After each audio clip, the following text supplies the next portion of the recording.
अज्ञानतिमिरान्धस्य ज्ञानञ्जनशलाकया चक्षुरुन्मिलितं येन तस्मै श्रीगुरुवे नमः। श्री चैतन्य चरितामृत आदि लीला चैप्टर 7 और पेज संख्या 766 ऑफ प्रेयर 110। श्रील भक्ति सिद्धांत सरस्वती ठाकुर की टिप्पणी है कि मुख्य वृत्ति प्रत्यक्ष अर्थ अभिधावृत्ति है, अर्थात जिसके अर्थ को लोग शब्द कोश से तुरंत समझ लेते हैं, किंतु गौण वृत्ति वह अर्थ है जिसकी लोग शब्द कोश के बिना ही कल्पना कर लेते हैं। उदाहरण, एक राजनीतिज्ञ ने कहा कि कुरुक्षेत्र शरीर का द्योतक है, किंतु शब्दकोश में ऐसी परिभाषा कहीं भी नहीं मिलती है ना। कुरुक्षेत्र का शरीर, देखिए एक शब्द के कई मतलब हो सकते हैं, तो इतना तो इसमें रहेगा कि यहाँ पर ये मतलब है या यहाँ पर ये मतलब है। उसमें रहेगा कि वो व्यक्ति कितना अच्छा भक्त है, जितना अच्छा भक्त है उतना भगवान के करीब की उस शब्द की वो अर्थ को बताएगा, लेकिन शब्द का ऐसा अर्थ नहीं लगाया जा सकता जो अर्थ ही नहीं है। जैसे कुरुक्षेत्र को हम किसी भी डिक्शनरी में देखेंगे, शब्दकोश में देखेंगे, तो वहाँ पर उसका अर्थ शरीर से नहीं निकलेगा कि कुरुक्षेत्र एक शरीर है और 5 पांडव कौन है, 5 इंद्रियाँ हैं। तो ये कल्पना हो गया। कल्पना बहुत ही दूर की वस्तु हो गई। हाँ, गीता ऐसा सब्जेक्ट ही नहीं है कि वो कल्पना से कल्पना हो उसमें कुछ भी। तो साक्षात उसके लिए आपको समझना पड़ेगा ना कि महाभारत चल रही थी, पांडव थे, कौरव थे, धृतराष्ट्र थे, कुरुवंश था, और उनमें कुछ आपसी मतभेद हुए थे जिसके कारण जैसे कुरुक्षेत्र में इकट्ठे हुए थे। तो पूरा बैकग्राउंड समझ में आएगा तो ये कल्पना आई कहाँ से फिर, है ना। ये तो वैसे ही हो गया कि जैसे कि कुछ अंधे लोगों को एक व्यक्ति हाथी के पास ले गया जो जन्म से ही अंधे थे, और बोला जी हाथी को टच करो और बताओ कि हाथी कैसा है। तो किसी ने हाथी का, जिसने देखा ही ना हाथी हो, उसको इमेजिन भी कैसे करेगा ना। हमने बचपन में देखा है, बाद में अंधे होंगे तो हम बता पाएंगे, देखा ही नहीं, बचपन से अंधे ही थे। तो हाथी के पैर को टच करते हैं तो बोलते हैं हाथी स्तंभ जैसा है, इट्स लाइक अ पिलर। हाँ, पूंछ को कहते हैं तो बहुत बड़ा सांप जैसा है। इस तरह से अलग अलग अंगों से अलग अलग कुछ, उसकी वो जो दांत होते हैं आगे वाले, ये तो तलवार जैसा है। उसके जो कान होते हैं वो सूप जैसे हैं, वो छानने के सूप, गेहूँ छानने वाले सूप जैसा है। उसका पेट में हाथ लगाया हुआ वो तो दीवार है, तो बहुत बड़ी दीवार है। तो इसी तरह की कल्पना हो गई कि कुरुक्षेत्र क्या है, कुरुक्षेत्र एक शरीर है और 5 पांडव 5 इंद्रियाँ हैं। ये टोटल कल्पना हो गई है। इसके विपरीत एक शब्द के अलग अलग मतलब हो सकते हैं कई बार, संस्कृत में खास तौर पे। उसमें से पहला, दूसरा, तीसरा, चौथा कौन सा मतलब है भगवान का, उससे क्या अभिप्राय है, ये एक भक्त बता पाएगा। यहाँ पर भी इसलिए ट्रांसलेशन इज़ वेरी इंपॉर्टेंट। इसलिए आप ये नहीं कह सकते कि हम तो केवल गीता की संस्कृत को पढ़ लेंगे, या हम अपनी विद्वता से कुछ साल ग्रामर पढ़ के सीख लेंगे, या अच्छे एक PhD संस्कृत टीचर से गीता को समझ लेंगे। नहीं, वहाँ पर फिर एक भक्त की आवश्यकता पड़ेगी। लेकिन यहाँ तो टोटली मामला ख़राब हो गया। यहाँ कह रहे हैं कि ये तो शब्दकोश में है ही नहीं, इसलिए काल्पनिक अर्थ गौण वृत्ति है, जबकि शब्दकोश में पाया जाने वाला प्रत्यक्ष अर्थ मुख्य वृत्ति अभिधा वृत्ति है। ये दोनों में अंतर है। श्री चैतन्य महाप्रभु का कहना कि मनुष्य वैदिक साहित्य को अभिधावृत्ति से समझते हैं और गौण वृत्ति से उसका परित्याग कर देते हैं। कभी कभी आवश्यकता अनुसार वैदिक साहित्य का वर्णन लक्षणावृत्ति या गौण वृत्ति के संदर्भ में किया जाता है, किंतु ऐसी व्याख्याओं को स्थायी सत्य नहीं माना चाहिए। कहीं कहीं पर ऐसा रेफरेंस आएगा, अगर जैसे कि फॉर एग्जाम्पल नारद मुनि राजा प्राचीन वर्षित को डायरेक्ट मतलब नहीं बताते हैं। वो एक पुरंजन की कहानी बताते हैं, जो पुरंजन एक्चुअली में एक आर्टिफिशियल कैरेक्टर है पुरंजन, लेकिन उसके ख़त्म होते होते वो बता देंगे कि ये तो मैंने तुम्हें समझाया था कहानी के माध्यम से, है ना। लेकिन तुम्हें समझ में आया, तुम्हारी कहानी से मैच करता था कि नहीं, तुम ही थे एक्चुअली में। आर्टिफिशियल भी क्या कहें, वो तुम ही थे, लेकिन बोला, नाम वाम बदल दिए, परिस्थितियाँ बदल दी, ताकि तुम्हें ये ना लगे यार मेरी बुराई मेरे सामने कर रहे हैं, मुझे ही बता रहे हैं। ऐसे में उस व्यक्ति ने he accepted that this is the problem, this is the reference. Narad मुनि ने सब कुछ समझाने के बाद बताया ये पुरंजन कौन है, ये कौन है, ये कौन है, इसका मतलब ये है, इसका मतलब पुरी में रहने वाला, पुरी में रहने वाला मतलब हम सब पुरी में रहते हैं, जगन्नाथपुरी में नहीं। इस शरीर को अगर एक शहर मान लिया जाए, इस शहर में रहने वाला, पुरी में रहने वाला पुरंजन, जो कि हम सब के लिए बोला गया है ना। फिर उसमें बताया गया कि जो उसका एक सर्प मित्र था, वो प्राणवायु था, उस पुरी के 9 द्वार थे, वो हमारे शरीर के द्वार हैं। हाँ, इस प्रकार से उन्होंने बताया कि इसका मतलब ये है। समझ में आ रही बात? तो इस प्रकार से रेफरेंस मुँह बताया जाएगा कि ऐसा, वरना कभी ऐसा नहीं होगा कि वे आप समझ लीजिए कि कुछ बताया जा रहा है। उपनिषदों तथा वेदांत सूत्र में व्याख्याओं का उद्देश्य परम सत्य के साकार रूप को दार्शनिक विधि से प्रतिष्ठित करना है। किसको? साकार रूप को प्रतिष्ठित। देखिए, भगवान के ना निराकार रूप को सच बताऊं तो कोई क्या बोले, अव्वल दर्जे का मूर्ख, अव्वल दर्जे का समझदार व्यक्ति तो सुना होगा आपने, अव्वल दर्जे का मूर्ख होगा जिसको ये बताने की जरूरत पड़ेगी भगवान के निराकार, क्योंकि निराकार रूप तो एक अनपढ़ गंवार पशु को भी समझ में आ सकता है कि निराकार है, क्योंकि प्रकृति के आसपास देखेंगे तो भगवान ही भगवान दिखेंगे चारों तरफ। जिस प्रकार से प्रकृति चल रही है और हम जिस प्रकार से इस प्रकृति पर डिपेंडेंट हैं, हाँ, हाईली अनग्रेटफुल सोल ही कहती है कि भगवान नहीं है। तो निराकार के लिए पढ़ाई लिखाई की जरूरत थोड़ी है, इवन वेद शास्त्र की जरूरत नहीं है। निराकार तो आप देख लीजिए अपने आसपास, हर वस्तु में आपको भगवान समझ में आने चाहिए, एक शक्ति समझ में आनी। चलो भगवान मत बोलिए, क्योंकि भगवान तो एक विशेष व्यक्ति हो गया जिसके अंदर 6 ऑपुलेंस है। आप अपने आसपास हम सब देखेंगे तो एक शक्ति जरूर दिखेगी जो इस सबको चला रही है। बताइए कौन सा ऐसा व्यक्ति है जो इसके लिए नकार दे? आप ये बताइए।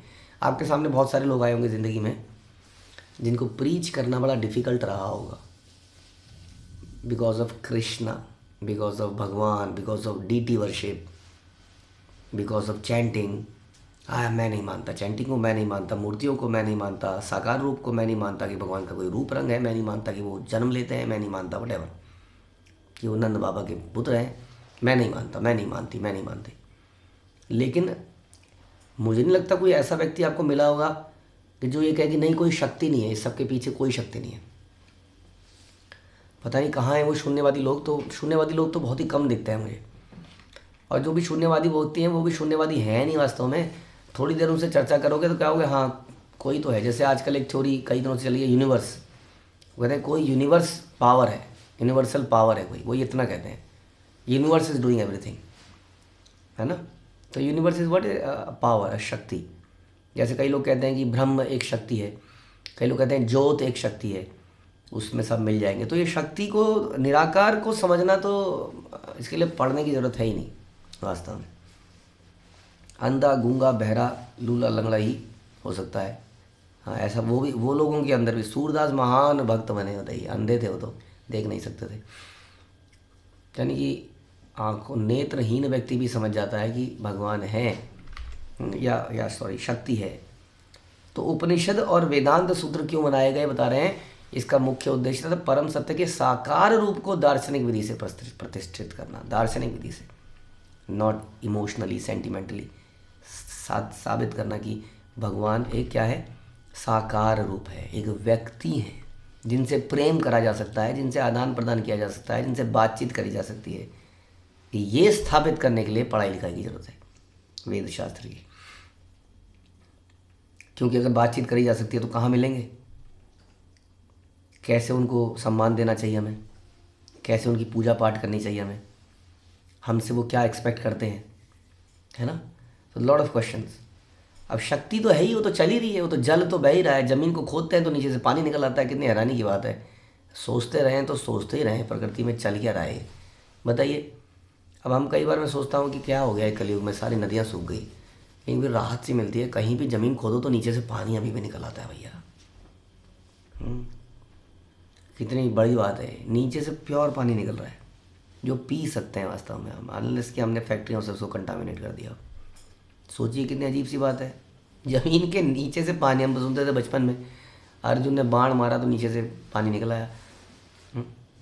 अभी भी पॉसिबल। अब हम सबमर्सिबल लगाते हैं, अर्जुन बाण मार के करते थे, हम सबमर्सिबल लगाते हैं, पानी निकल रहा है। इसका मतलब भगवान की कृपा नीचे बह रही है, भगवान की कृपा ऊपर भी बह रही है। तो ये शक्ति तो काम कर ही रही है, इसको पूजो या ना पूजो, इसकी आरती करो या ना करती हो, this is the best thing about the शक्ति। इसलिए अधिकतर लोग शक्ति के पुजारी हैं। कहाँ कुछ करना ही नहीं है ना, वो मिल ही रही है, वो मिल ही रहा है, वो क्या है, बस कभी कभी बोल देना है यस एक शक्ति है, ब्रह्म ज्योति है, तो करना क्या, उसी में मिल जाना है ज़्यादा से ज़्यादा। चलो, तो therefore lot of people believe in this power because this is obvious. हाँ, बस उस भगवान को समझना, रूप रंग बोली जगह बहुत जानना पड़ता है ना किसी व्यक्ति को समझने के लिए। जैसे प्रधानमंत्री है, भारत में प्रधानमंत्री है कि नहीं है? सब जानते हैं प्रधानमंत्री है। अब कितने लोग जानते हैं कि प्रधानमंत्री क्या खाते हैं, क्या पीते हैं, कहाँ के रहने वाले हैं, क्या उनको पसंद है, कैसे उनसे मिला जा सकता है? हाँ, ये लोग कम होते चले जाएंगे धीरे धीरे धीरे धीरे धीरे। उसी तरीके से यहाँ बता रहे हैं कि वेद शास्त्र का मुख्य उद्देश्य है ईश्वर के, कृष्ण के सत्य साकार रूप को दार्शनिक विधि से प्रतिष्ठित करना, किंतु निर्विशेषवादी अपने दर्शन को प्रतिष्ठित करने के उद्देश्य से लक्षणावृत्ति के अनुसार इन व्याख्याओं को स्वीकार करते हैं। हम तो यही कह रहे हैं यहाँ पर कि इसकी ज़रूरत ही क्या है। इस तरह से वे तत्ववादी अर्थात परम सत्य की खोज में ना रहकर मायावादी बन जाते हैं, अर्थात भौतिक शक्ति द्वारा मोहित हो जाते हैं। हाँ, उनकी प्रॉब्लम यह है कि वो इस दर्शन को जो कि साकार को प्रतिष्ठित करने के लिए बनाया गया, इस दर्शन को भी उस शक्ति से ही रिलेट कर देते हैं, क्योंकि उन्होंने केवल शक्ति को ही समझा है। ये लोग देखते हैं अच्छा ये शास्त्र, ये जो किताब है ये उस शक्ति के बारे में बता रही है। हम कह रहे हैं कि उसके लिए किताब लिखने की जरूरत क्या है? अनपढ़ व्यक्ति में बता रहा हूँ, हम लोग कुछ ऐसे ही कार्य करने की कोशिश कर रहे हैं कि just see the structure of मधुमक्खी। उसके लिए पढ़ने की जरूरत है। छत्ता हर गांव में, हर जगह हर व्यक्ति ने देखा होगा मधुमक्खी का छत्ता। तितली हर व्यक्ति ने देखी होगी। बस तितली देख के आपको समझ में आ जाएगा कि भगवान है। मधुमक्खी की संरचना को देख के समझ में आएगा भगवान है। हाँ, उसके लिए किताब गीता लिखने की क्या जरूरत है? लेकिन ये क्या करते हैं, गीता उपनिषद शास्त्रों को भी उस निराकार ब्रह्म के प्रति ले जाते हैं, तरफ ले जाते हैं, किसी तरह घुमा के उसके साकार रूप को हटा देते हैं। नहीं, ये कुछ गलती हो गई है, नहीं ये साकार नहीं है। इसलिए कहते हैं ये कृष्ण जो बोल रहे हैं ना, अहम सर्वस्व प्रभो, ये कृष्ण नहीं है, ये तो कोई पैदा हुए हैं, उनकी शक्ति पैदा हुई है, ये वो है। इस कृष्ण के ऊपर एक और कृष्ण है, ये वो है वास्तव में। इस प्रकार से वो सापेक्ष जो डायरेक्ट मीनिंग है उसको इनडायरेक्ट बना देते हैं, उसको उसी निर्विशेष ब्रह्म की तरफ ले जाते हैं। इसको कहते हैं उनकी बुद्धि माया द्वारा मोहित हो गई है। माया उपहृत स्वभाव। जब वैष्णव संप्रदाय के 4 आचार्यों में से एक श्री विष्णु स्वामी ने शुद्ध द्वैतवाद के विषय में अपना भाष्य प्रस्तुत किया, तो मायावादियों ने इस दर्शन का तुरंत लाभ उठाया और अपने अद्वैतवाद या केवलाद्वैतवाद को प्रतिष्ठित करने का प्रयास किया। इस केवलाद्वैतवाद को अभी समझ लीजिए, शब्द आपके हमारे इसमें कई बार आपको मिलेंगे। केवल अद्वैत, अद्वैत होता है कि हम में और भगवान में कोई अंतर नहीं है, यानी कि भगवान में और हम में कोई अंतर नहीं है, ऐसा बोलिए। वो कोई नहीं है, वो कृष्ण हम जैसा ही व्यक्ति है, वहाँ थोड़ा शक्तिशाली होकर वहाँ पहुँच गया है बस। और हम भी वैसे ही बन जाएंगे, केवल अद्वैत। हाँ, और शुद्ध द्वैत अद्वैत, हम लोग कहते हैं कि हम लोग भगवान से भिन्न भी हैं और अभिन्न भी हैं। समझ में आया? शुद्ध द्वैत, शुद्धाद्वैत अद्वैत काइंड ऑफ है। मतलब हम लोग कहते हैं कि द्वैत भी है अद्वैत भी है, क्योंकि हम गुणों में भगवान जैसे हैं लेकिन क्वांटिटी में हम वी आर माइन्यूट, इसलिए द्वैत और अद्वैत। और एक होता है केवल अद्वैत, एक होता है केवल द्वैत। केवल द्वैत वाला कह रहा है कि नहीं हम अलग ही हैं, वो अलग है हम अलग हैं, और हम कह रहे हैं हम अलग भी हैं एक भी हैं, समथिंग लाइक दैट। तो इस केवलाद्वैत को पूर्णतया परास्त करने के लिए ही श्री रामानुजाचार्य ने विशिष्ट अद्वैतवाद नामक अपना दर्शन और श्री माधवाचार्य ने अपना तत्ववाद प्रस्तुत किया।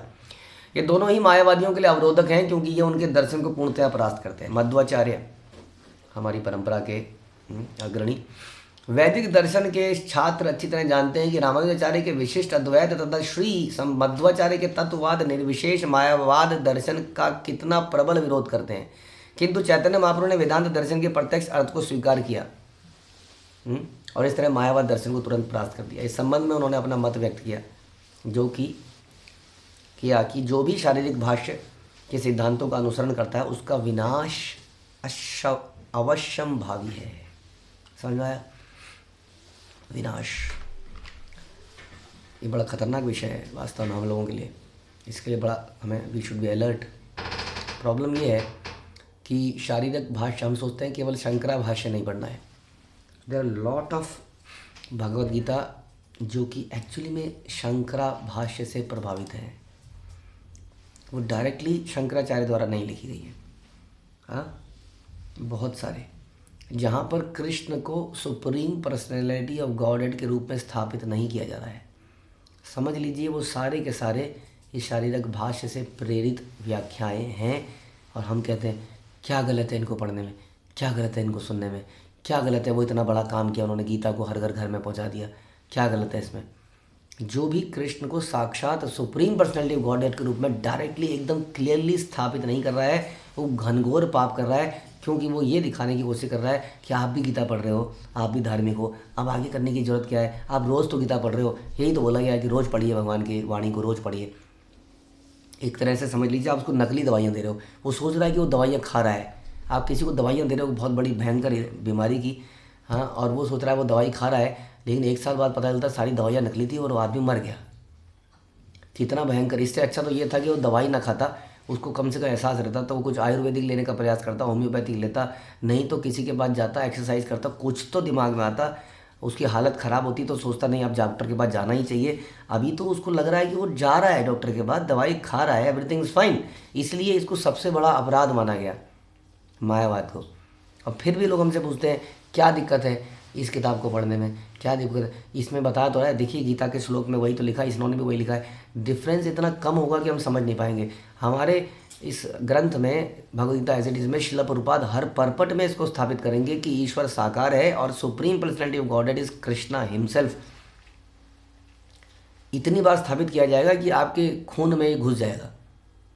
इसको कहते हैं एज इट इज़। बाकी जगह पर आप पढ़ने की ज़रूरत नहीं है, कभी हम में भी आपको पढ़ के दिखा देंगे 1-2 पेज कैसे डिफरेंस आता है। हाँ, कितनी बार हमने सुना है, हमने कई ऐसे ग्रंथ सुने हैं, गर्ग संहिता, ऐसे ऐसे ग्रंथ जो कि हमारे इस्कॉन द्वारा पब्लिश नहीं है। उन ग्रंथों में समस्या होगी नहीं होगी, प्रॉब्लम ये है कि तात्पर्यों में समस्या होती है, ट्रांसलेशन में भी समस्या होती है। उस भाव को समझना जो मैं बता रहा था कि श्रील प्रभुपाद क्योंकि भक्ति वेदांत है, इसलिए वो वेदों को भक्तिमय तरीके से प्रस्तुत करते हैं, which is the purpose of life. Krishna की भक्ति करना सारे संप्रदायों का, सारे रास्तों का अल्टीमेट पर्पस होना चाहिए। हाँ, वेदेश सर्वेर अहमेव वेद्या, this should be the ultimate last purpose. बहुनाम जन्मनाम अन्ते ज्ञानवाम माम प्रपद्यते। इसलिए यदि कोई भक्ति वेदांत तात्पर्य प्रस्तुत करता है तो उसमें गलत क्या है? आप कहीं तो हर चीज़ में भक्ति ले आते हैं, हर चीज़ में ऐसा बोलते हैं, वो पर्पस को लाना ही तो पर्पस होता है। पढ़ाई का पर्पस क्या होता है? किसी भी सब्जेक्ट को हम पढ़ते हैं उसका पर्पस कोई अगर कोई टीचर लाता रहे तो दैट इज़ सक्सेस, अगर वो भक्ति हमारे हृदय में पैदा कर दे। इसलिए हमने कई सारे ऐसे गलत शब्दों का प्रयोग होते हुए देखा है गर्ग संहिता जैसे अलग अलग शास्त्रों में by the writer.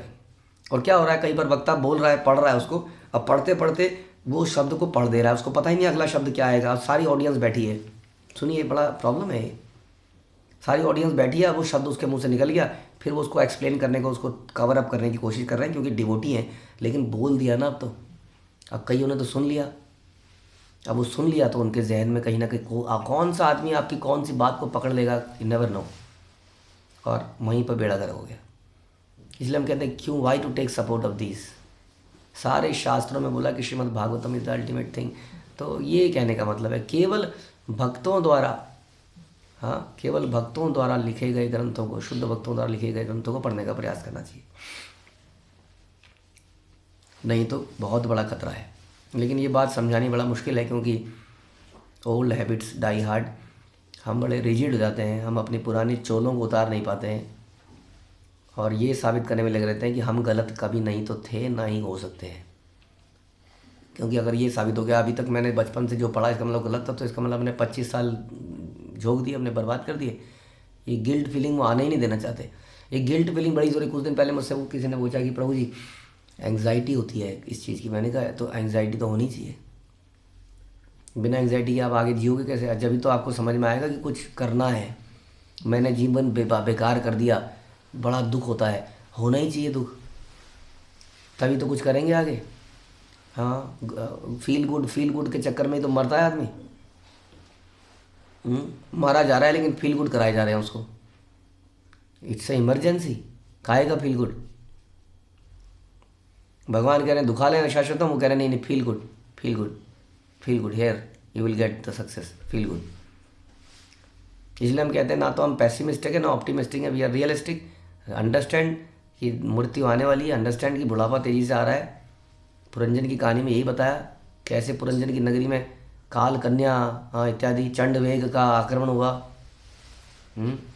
Which was like बुढ़ापा एंड बीमारी, और उसके एक एक किले को, एक एक द्वार को क्षतिग्रस्त कर दिया। हमारे द्वार है ना, आँख कमज़ोर हो गई, द्वार को तोड़ दिया, मल मूत्र त्यागने के स्थानों में बीमारियाँ लग गई, कर दिए द्वार आपके खराब। हाँ, कानों में मशीन लग गई, द्वार खराब हो गया। हाँ, सारे द्वार खराब हो जाते हैं, काल कन्या और चंड वेग जब आते हैं तो we should realize this is going to happen. इसलिए फील गुड करने से काम नहीं चलेगा यहाँ पर। हाँ, हम ये कहते हैं कि टेंशन में अगर आप बैठ गए मुंह ढककर तो वो भी बेकार है। We have to wake up, जीव जागो गौरा चांद बोले, we have to wake up our sleeping soul and do something. तो यही मुख्य चीज़ है जो कि आपको इधर उधर की इन शास्त्रों से क्या होगा, बड़ा गड़बड़ हो जाएगी। इसलिए रिक्वेस्ट है, ये मत पढ़िए इन किताबों को, कोई ज़रूरत नहीं है। पद्म पुराण में शिव जी पार्वती जी से कहते हैं, प्रिय, मैंने मायावाद दर्शन के माध्यम से जिस तरह अज्ञान फैलाया उसकी व्याख्या सुनो। मात्र इसे सुनकर बड़े से बड़ा विद्वान भी पतित हो जाएगा। Do we think that we are such a big person जो शिव जी की इस भविष्यवाणी को गलत साबित कर दें? हाँ, बड़े से बड़ा विद्वान भी पतित हो जाएगा। यह दर्शन निश्चय ही जनता के लिए अत्यंत अशुभ है। और मैं आपको ये बता रहा हूँ, बार बार ये मत सोचिए कि शंकराचार्य का यहाँ पर बात हो रही है। देखिए, बड़ी एक सिंपल सी बात मैं आपको बताता हूँ, या तो हमारे रंग में रंग जाइए, नहीं तो छोड़ दीजिए। बड़ा सिंपल है। बीच में लटके हुए आदमी का कुछ नहीं हो पाएगा, त्रिशंकु की तरह वो लटका ही रह जाएगा। बिल्कुल, या तो आ जाइए या तो अपने कहीं पर शेर व शायरी शुरू कर दीजिए, इधर उधर शेर व शायरी करिए, कुछ स्टेटस लगाइए, कुछ की देवताओं की पूजा कीजिए, कुछ नहीं। इधर के गुरु परंपरा तो वहाँ बैठे हैं, सब ऊपर लाइन से बैठे हैं, देखे ना परंपरा, वहाँ भी बैठे हुए हैं, देख रहे हैं कर क्या रहा है। ना तो यहाँ की कृपा मिलेगी ना वहाँ की, कहीं की कृपा नहीं मिलेगी। ऐसा आदमी तो त्रिशंकु की तरह लटकता ही रहेगा। तो रंग में या तो रंग जाइए या छोड़ दीजिए, कोई फ़ायदा नहीं है। वो चुन्नी कितनी बुरी लगती है जिसमें गलत तरीके से रंग चढ़ जाए, हाँ, फेंकनी पड़ती है वो। तो हमारी परंपरा का रंग क्या है समझिए। शिला प्रभुपाद ने एक पोएम लिखी थी अपने गुरु के लिए, हाँ, बड़ी डिफ़िकल्ट सी लैंग्वेज में है वो।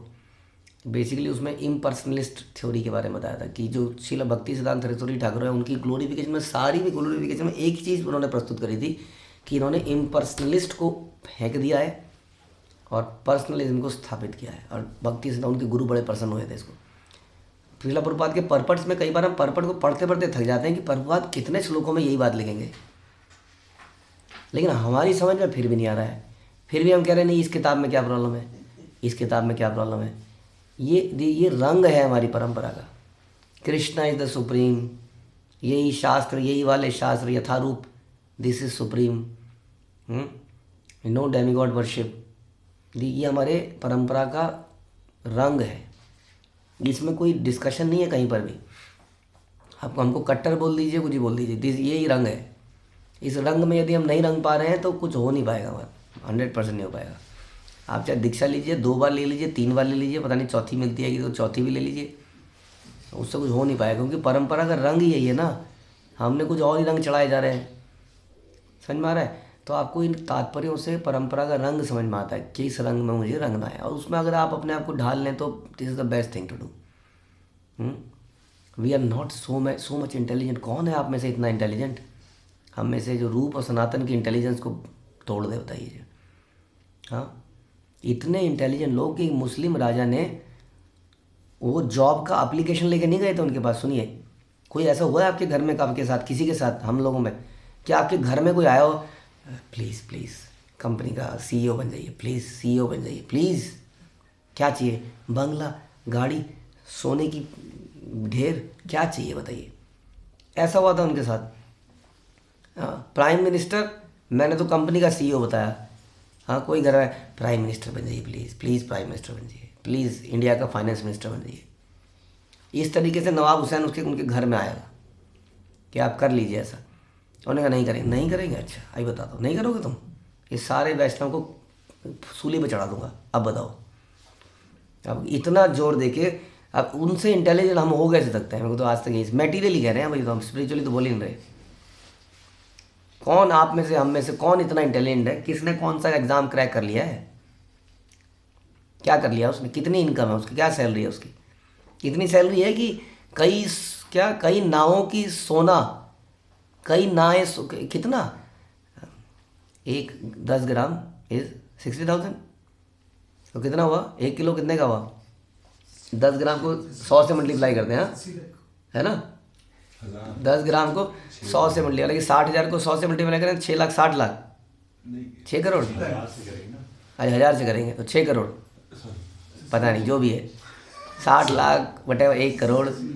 अब एक नाव में कितना एक नाव में, अब मैं बताता हूँ आपको, जब हम वृंदावन में जाते हैं तो हम उस बोट में कितने लोग बैठ जाते हैं, 20 और एवरेज वेट 50 किलो मान लो, केवल 50 किलो, तो खैर होने चलेंगे 50 मान लेते हैं, तो 50 5 दूनी 100 कितना हो गया, 50 से 1000 हो गया, हाँ 1000 किलो सोना एक नाव में। अब वो अगर 1 करोड़ का भी मान लें तो 1000 करोड़, तो ये हो गया। अब बताइए, तो मैटीरियल दृष्टि से, किसी भी दृष्टि से कौन इतना इंटेलिजेंट, कई बार लोग बड़ा इंटेलिजेंट बनने का प्रयास करते हैं, हाँ नहीं इतना नहीं घुसना है, हमारा अपना भी दिमाग चलेगा, हम अपना भी ये करेंगे, हम अपने पैर को वहाँ भी अटकाए रखेंगे। क्या हमारी आदत है, अपने हुक को अटकाए रखो इधर भी, क्या पता वो वाला व्यक्ति वो काम आ जाए, क्या पता वो काम आ जाए, क्या पता वो काम आ जाए, हर जगह हमने हुक अटकाया हुआ है। वो सब लोग अगर चल पड़ेंगे ना तो फट जाएगा, वो अटका हुआ है ना हर जगह से, और ये वाला रथ भी चल पड़ा, ये भी चल पड़ा, वो अटका हुआ है तीनों जगह, तो फट जाएगा वो, ये हो जाता है हमारा हाल। इसलिए हम बताने का प्रयास कर रहे हैं कि अपने इंटेलिजेंस को हमें नहीं साइड में रख देना चाहिए, because we are from the परंपरा ऑफ सच इंटेलिजेंट पर्सन। कि अच्छा दूसरा एग्जाम्पल देते हैं आपको, हम में से कौन ऐसा इंटेलिजेंट व्यक्ति है जिसको कंपनी ने कार दे रखी है, आप कहोगे दे रखी है जी, हमें दे रखी है कार कंपनी ने। अच्छा पहली बात तो कितने लोग हैं आउट ऑफ 200-300, माना 10-15 लोगों को कार दे रखी है। अब दूसरा क्वेश्चन ये है, कितने ऐसे लोग हैं जो कि गांव में रहते हैं, वो कहें जी मैं तो गांव में रहूँगा, वर्क फ्रॉम होम, कहती वर्क फ्रॉम नहीं है, 2 दिन हफ्ते में आना पड़ेगा, नहीं तो गेट लॉस्ट। अच्छा ठीक है जी आ जाएंगे 2 दिन, चलो ऐसा हो गया, फ़ायदा है, बड़ी बड़ी बात है, वर्क फ्रॉम घर से काम करता है, ओके। फिर वो घर से काम कर रहा है, माना किसी को 6 दिन काम मिल गया घर से काम करने को, अब वो कह रहा है जी मेरे घर में एसी लगाओ, मेरे घर में चेयर लगाओ, मेरे घर वगैरह के ससुराल है घर में एसी लगाओ, या तो ऑफिस में आओ या वर्क फ्रॉम करो। अब मैं आपसे अल्टीमेट क्वेश्चन पूछता हूँ, हम में से कितने ऐसे लोग हैं जिन्होंने कहा मुझे गांव से ही काम करना है, अपने घर से काम करना है, और कंपनी कह रही है मैं तेरे घर तक एक सड़क बना देती हूँ। अच्छा कितने ऐसे लोग हैं जिसमें कंपनी बोले मैं तेरे घर तक एक रेलवे ट्रैक लगा देती हूँ। बताइए, ये हम पहाड़ों पे रेलवे ट्रैक नहीं लगा पाए आज तक, अंग्रेज़ों के जाने के बाद। वो एक शिमला की ट्रैक चल रही है किसी तरह से, अब हम कुछ कुछ बना रहे हैं, भारत कुछ कुछ ट्रैक बना रहा है पहाड़ों में। एक ट्रैक बिछाने में सरकार को बजट में इधर उधर क्या क्या करना पड़ता है एक ट्रैक लाने के लिए।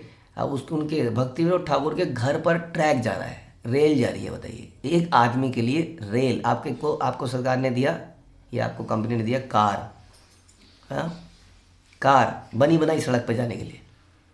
आप इसको सोच के देखिए कि हम किस परंपरा में हैं और हम अपना दिमाग लगा रहे हैं। जरा सा दिमाग है ही क्या हमारे दिमाग में, खटमल का दिमाग। और हम we are not understanding the point. हम पता नहीं कहाँ पे क्या सोच के बैठे हैं यहाँ पर।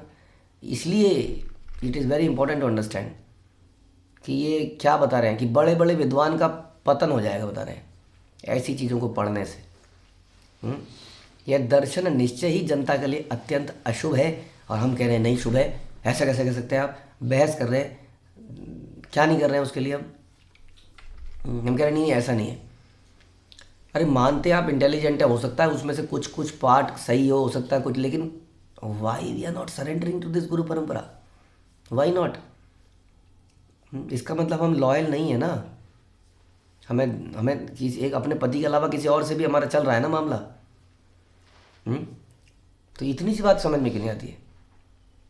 और मैं इसमें मैंने वेदों के वास्तविक अर्थ की गलत व्याख्या की है, पर ये बता रहे हैं शिव जी खुद बता रहे हैं कि मेरा ये ग्रंथ पढ़ने से बड़े से बड़ा विद्वान पतित हो जाएगा, ये बड़ा अशुभ है। और इसमें मैंने वेदों के वास्तविक अर्थ की गलत व्याख्या की है और संस्तुति की है कि कर्म से मुक्ति पाने के लिए सारे कर्मों को त्याग कर दो। मैंने इस मायावाद दर्शन में जीवात्मा तथा परमात्मा को एक बताया है। बताइए। और चैतन्य महाप्रभु के अनुयायियों ने इसकी भर्त्सना करी। अब ये बात हम कई बार चर्चा कर चुके हैं कि शिव जी ने ऐसा काम किया ही क्यों, हम पहले ही दर्शन बता चुके हैं कि ऐसा क्यों किया। नाइट क्लब खुलते हैं तो नाइट क्लब में जाता कौन है, ये भी क्वेश्चन है। जाता वही है जो करप्ट है। जहाँ स्वरूप दामोदर गोस्वामी कहते हैं कि जो कोई मायावाद दर्शन समझने को उत्सुक हो उसे भ्रांत चित्त माना जाना चाहिए। यह उस व्यक्ति पर विशेष रूप से लागू होता है जो शारीरिक भाष्य पढ़कर अपने आप को ईश्वर से अभिन्न मानता है। मायावादी दार्शनिकों ने अपने तर्कों को ऐसी अलंकारिक आकर्षक भाषा में प्रस्तुत किया है। Excellent language. बोलते हैं तो लगता है क्या भारी भरकम शब्द बोल रहे हैं। हमारे पास कई लोग पहले आते थे, कुछ लोग बड़े अच्छा से प्रश्न उत्तर करते थे। हमारे पास लोग आए, उन्होंने कुछ नहीं किया आज तक गुरु परंपरा के लिए। वो मिले, अरे क्या प्रश्न पूछते हैं आप, अरे तो प्रश्न इंपॉर्टेंट है या उत्तर इंपॉर्टेंट है, क्या प्रश्न पूछते हैं आप, हाँ बताइए ज़रा। वो प्रश्नों में ही उलझे रह गए आज तक बेचारे। वो प्रश्नों से निकल ही नहीं पाए, उत्तर की तरफ तो जा ही नहीं पाए वो कभी, क्योंकि प्रश्न बड़े प्रभावी तरीके से पूछे गए, भारी भरकम शब्द डाले गए। अरे क्या प्रश्न पूछा आपने। That is our problem. वेदों की अलंकारमयी भाषा से हम अट्रैक्ट हो जाते हैं। ये हमारी problem. We get attracted by something else, flowery language, और हम भटक जाते हैं। अलंकारिक आकर्षक भाषा। मायावादी दर्शन सुनकर एक महाभागवत का मन भी कभी कभी बदल जाता है। रिस्की। एक सच्चा वैष्णव कभी ऐसा दर्शन स्वीकार नहीं कर सकता जो ईश्वर तथा जीव को एक मानता हो। हम कहेंगे हम तो नहीं मानते, लेकिन थोड़ा सा लेक्चर में कोई चटखरी कहानी को प्रस्तुत करने के लिए हमने पढ़ लिया। ठीक है, आप वो व्यक्ति महाभागवत होंगे, लेकिन हम तो नहीं है। एटलीस्ट अपने लिए सोच लें कि कभी कभी प्रभावित हो जाता है, वो तो महाभागवत भी कभी कभी हो जाता है, तो हमारा क्या होगा। ब्रह्म शब्द मुख्य अर्थ कहे भगवान, चिदैश्वर्य परिपूर्ण अनुर्ध्व समान। प्रत्यक्ष ज्ञान के अनुसार परम सत्य ही पूर्ण पुरुषोत्तम भगवान है, जिनमें सारे आध्यात्मिक ऐश्वर्य रहते हैं। कोई ना तो उनके तुल्य है, ना उनसे बड़ा है। प्रत्यक्ष ज्ञान के अनुसार परम सत्य ही पूर्ण पुरुषोत्तम भगवान है। अब ये बोलोगे क्या इसमें डिफरेंट क्या बोला, ये शब्द बड़ा डिफरेंट है। भगवान और परमात्मा में जमीन आसमान का अंतर है। ब्रह्म और भगवान में जमीन आसमान का अंतर है। Although they are same. यही हमने बताने का प्रयास किया कि ब्रह्म को समझने के लिए ग्रंथों की आवश्यकता नहीं है, क्योंकि आप आसपास देखेंगे समझ में आ जाएगा। लेकिन भगवान को समझने के लिए है कि उनके ऐश्वर्य हैं, कौन कौन से ऐश्वर्य हैं, क्या है, तो वो है पूर्ण पुरुषोत्तम भगवान। तो परम सत्य क्या है, पूर्ण पुरुषोत्तम भगवान है। भगवान मतलब 6 ऐश्वर्यों को धारण करने वाला व्यक्ति। कोई ना तो उनके तुल्य है, ना उनसे बड़ा है। तो चैतन्य महाप्रभु ने इस कथन की पुष्टि करी है। कैसे? विद्वान अध्यात्मवादी जो इस परम सत्य को जानते हैं, इस अद्वैत तत्व को परब्रह्म परमात्मा या भगवान कहते हैं। परम सत्य अंततः भगवान है, जो आंशिक रूप से परमात्मा और अस्पष्ट रूप से निर्विशेष ब्रह्म है। भगवान अर्थात पूर्ण पुरुषोत्तम परमेश्वर सभी प्रकार से ऐश्वर्यवान है, और कोई ना तो उनके तुल्य है, ना उनसे बढ़कर है। और भगवद गीता में इसकी पुष्टि हुई है, मत्तः परतरम नान्यत् किंचित अस्ति धनंजया। कितना क्लियर है बताइए कि मुझसे बढ़कर हे अर्जुन कोई और सत्य है ही नहीं। मुझसे मतलब उस निराकार कृष्ण से, ये साकार कृष्ण से नहीं। झापड़ मार मार के उसको लिटा देना चाहिए ऐसे आदमी को जमीन पे, जो ऐसा तात्पर्य निकाले। कृष्ण कह रहे हैं मत्ता सर परतरम नान्य, तो कह रहे नहीं, ये इस कृष्ण की बात नहीं हो रही है, बताइए। ऐसे अन्य अनेक श्लोक हैं जो सिद्ध करते हैं कि परम सत्य को अंततः पूर्ण पुरुषोत्तम भगवान कृष्ण के रूप में समझना होगा। तो यही हमारा उद्देश्य है, इस परम सत्य कृष्ण को समझना और कृष्ण को समर्पित होना। माम एकम शरणम Braj. I was telling you, search for the words अहम, माम। What is the meaning of माम? अहम, माम एकम, मेरे। इन शब्दों को देखिए, गीता में बड़े डायरेक्टली लिखे हैं भगवान ने। उस नहीं लिखा, उस सत्य को। मेजॉरिटी ऑफ द प्लेस में आप इसी को फाइंड ढूंढेंगे। तो उस परम सत्य भगवान कृष्ण को समर्पित होना, उनकी सेवा में लगना, उनकी प्रसन्नता के लिए जीना मरना, ये जीवात्मा का पर्पज़ है। अगर इसके लिए वो जिएंगे, इसको कहते हैं हमारे रंग में रंगना, ना कि देवी देवताओं की चिंता मत कीजिए। हाँ, we respect them and they are very happy कि कोई तो है जो सही रास्ते पे चल रहा है। ये सारे लोग हमारे पीछे नाच रहे हैं, पागलों की तरह मारते हैं झापट उन लोगों को, जैसे इंद्र ने मारा था। हालांकि वो एक डिफरेंट कहानी है, but that is what happens. देवताओं के चक्कर में गड़बड़ हो जाएगी सारी की सारी। ये हमारी परंपरा का रंग है, और कोई शास्त्र हम नहीं पढ़ेंगे, ये हमारी परंपरा का रंग है। ऐसा हमारी परंपरा के आचार्य ने बोला, and they were very intelligent people, हमने ये समझा, तो उसके बातों को एज इट इज़ फॉलो करते रहेंगे। हरे कृष्ण। श्रील प्रभुपाद की जय, श्री चैतन्य चरितामृत की जय, श्री कृष्णदास कविराज